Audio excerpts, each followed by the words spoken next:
Presiden Prabowo Subianto mengultimatum para pejabat di seluruh negeri agar tak malas bekerja untuk rakyat, menyelewengkan kewenangan dan gemar memakan uang haram korupsi.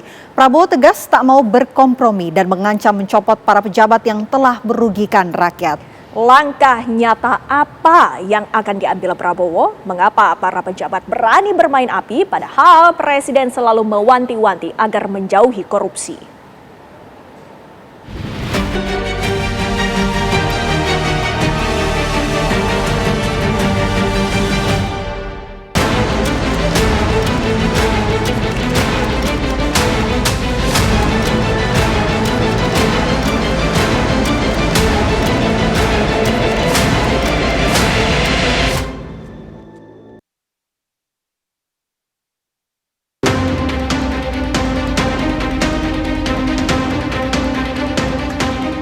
Istana tengah gerah dengan perilaku abdi rakyat yang dinilai ogah-ogahan bekerja.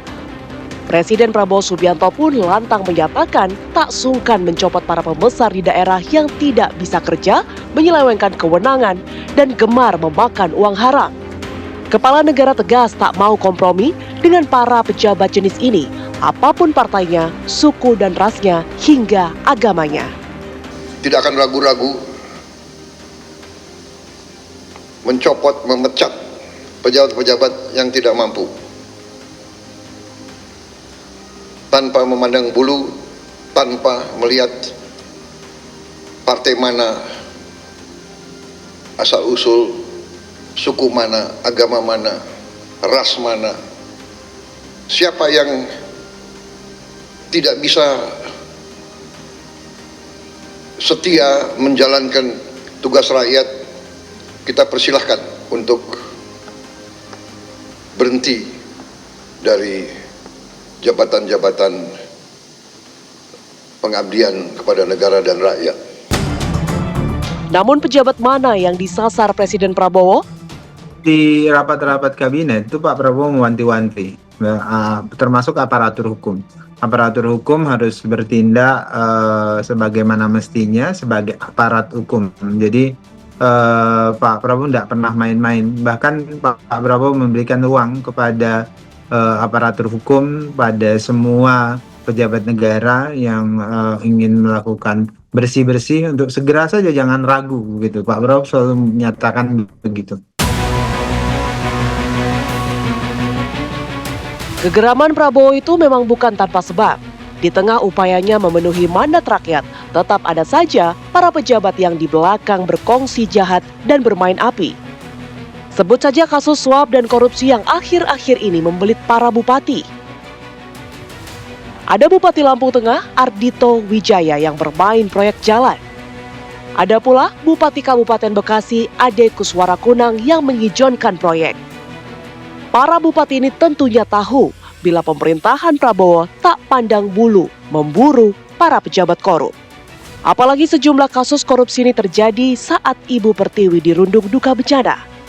Ultimatum Prabowo itu dinilai sebagai luapan keironisan. Korupsi itu seperti sudah menjadi penyakit kronis. Saya tidak ingin mengatakannya sebagai budaya ya. Kalau budaya itu seperti kita ciptakan seperti itu kan. Korupsi itu kan terkait pada oknum-oknum tertentu yang tidak punya sense of belonging terhadap negeri ini, tidak punya sense of crisis, tidak punya segala sesuatu yang berkaitan dengan kepentingan masyarakat. Saya tidak boleh bersenang-senang di atas penderitaan rakyat. Nah, sehingga kadangkala selalu diingatkan dalam keadaan bencana jika mereka melakukan korupsi, itu hukumannya kan berlipat-lipat. Tapi realitasnya selama ini yang kita saksikan, kan Indonesia negeri rawan bencana, banyak sekali bencana yang sudah terjadi. Tapi di antara bencana-bencana yang terjadi itu masih ada yang bermain-main dengan uang negara, masih ada yang bermain-main dengan hak rakyat yang seharusnya untuk memulihkan daerah bencana, tapi dikorupsi oleh mereka. Jadi ini yang diingatkan oleh Pak Prabowo, mewanti-wanti sekaligus, jangan main-main nih. Apalagi dalam keadaan bencana, jika Anda melakukan korupsi, maka tidak ada ampun bagi Anda. Padahal sejak awal menakodai negeri, Prabowo sudah berkali-kali mewanti-wanti pejabat hindari korupsi.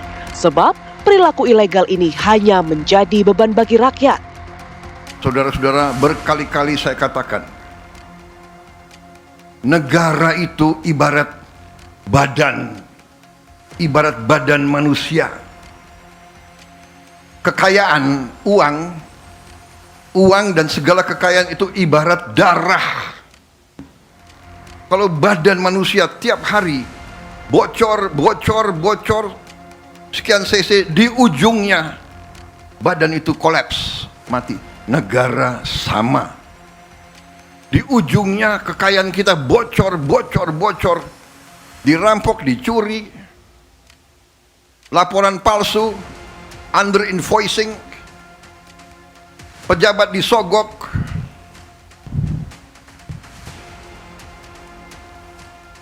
nyelundup keluar, nyelundup ke dalam.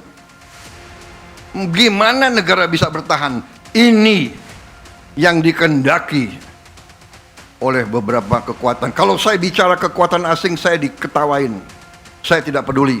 Saya dipilih, saya dilantik oleh rakyat Indonesia. Saya akan mati untuk rakyat Indonesia. Bagi saya, mati untuk rakyat, kehormatan bagi saya. Pemerintahan Prabowo juga menegaskan keseriusannya memperbaiki integritas di semua lini aparatur negara dan penegak hukum untuk menutup kebocoran kekayaan negara. Kan ada 3 hal ya fokus Pak Prabowo. Pertama tentu memperbaiki integritas pejabat negara, memperbaiki integritas ASN, birokrat dan sebagainya. Itu fokus Pak Prabowo. Yang salah satu upaya yang sedang dilakukan Pak Prabowo adalah bersih-bersih. Kalian kalau masih mau bekerja untuk rakyat, bekerja sebagai birokrat, sebagai pejabat negara, ya berpihak kepada rakyat begitu. Kemudian kedua, Pak Prabowo kan juga fokus pada upaya efisiensi. Nah, efisiensi ini jangan dimaknai adalah mengurangi misalnya anggaran untuk kepentingan publik.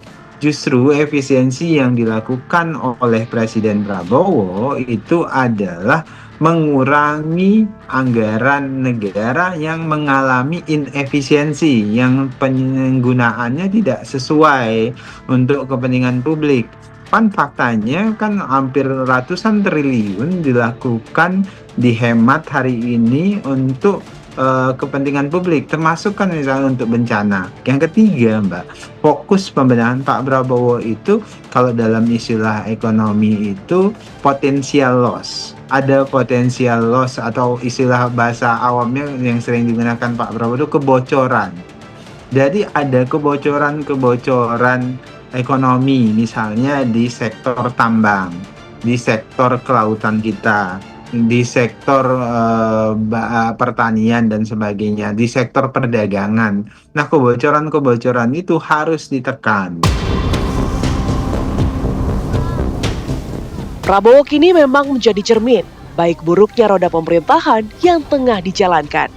Tindak tanduk negara ada di punggung Prabowo.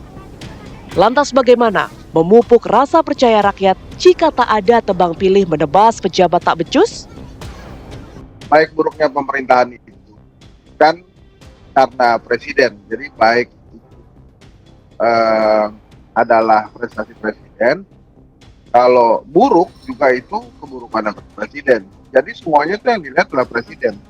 Kalau kemudian presiden mengatakan bahwa harus begini, harus begitu, ya tanpa ada tindakan, masyarakat menilainya itu hanya retorika. Kenapa? Karena kan presiden dengan mudah bisa mencopot pejabat-pejabat yang nakal, bisa dengan mudah mencopot pejabat-pejabat yang korup. Rakyat kini menunggu gerak cepat Presiden Prabowo membersihkan duri di pemerintahannya. Tentu jangan sampai ultimatum itu berhenti di podium.